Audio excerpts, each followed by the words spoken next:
Tommy and Rose, thank you so much for the incredible introduction and all the work that you guys are doing. And thank you to our law enforcement here doing such a great job making sure everyone's safe. We appreciate everything that you do.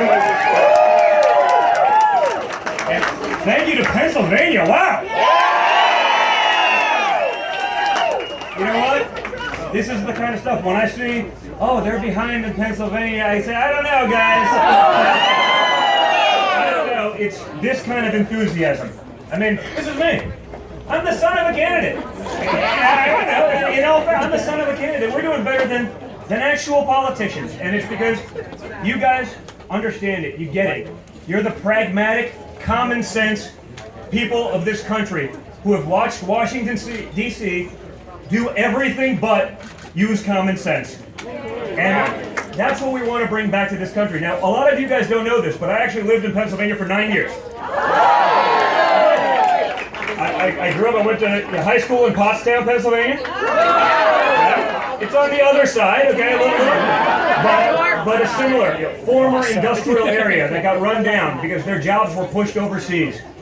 The jobs were pushed abroad. Then those companies get set up abroad and they don't bring their money back into America to employ American workers. And guess what we're going to do?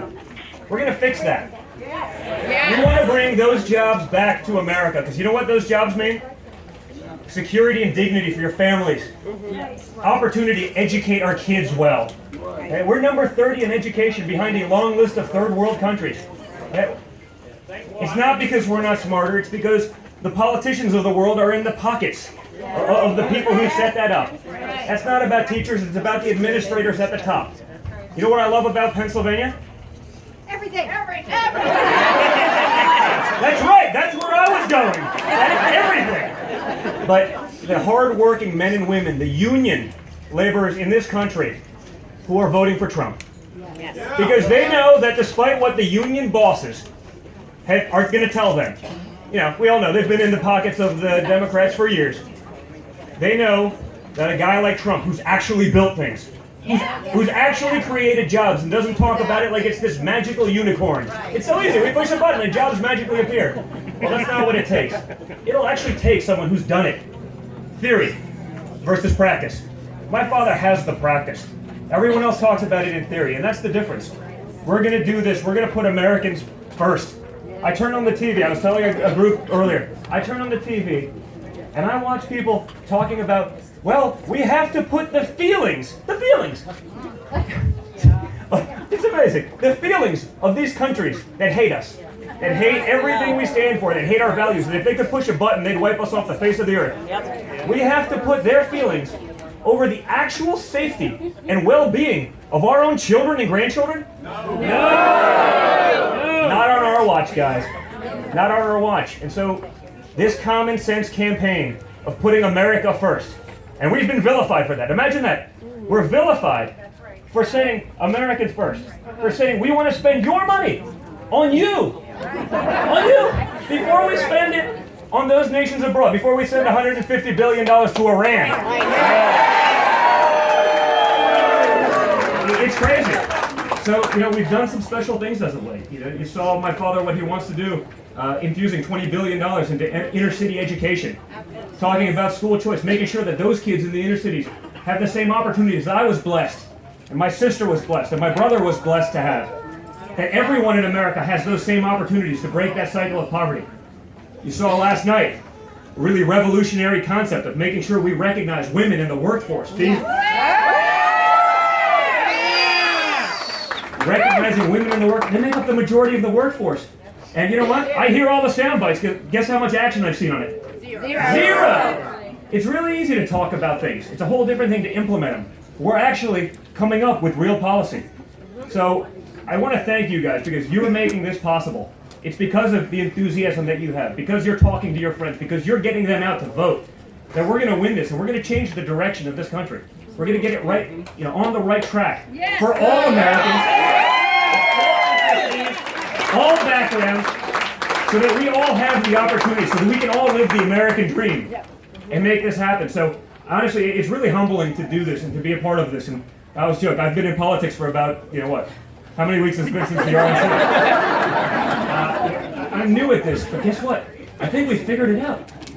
And it's hard to believe. Because common sense is the missing element. We've sat there and watched our jobs get shipped abroad. People are making less money now than they were on a relative basis 18, 20 years ago. Meanwhile, every zip code in D.C. is the richest in the country. People creating problems that only they can fix. Not on our watch. We're going to change that, and it's because of guys like you. People who are crossing party lines to be able to vote for us, who are breaking from the norms of U.S. politics because they actually just want to see something done for a change. And that's why I want to thank you. So it's great to be back in PA. I spent a lot of my weekends up on the eastern side of PA, up in northeast PA, because that's where I get my kids out of New York.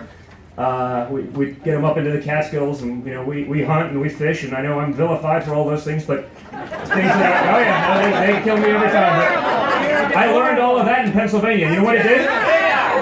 It got me off of the couch and into the woods.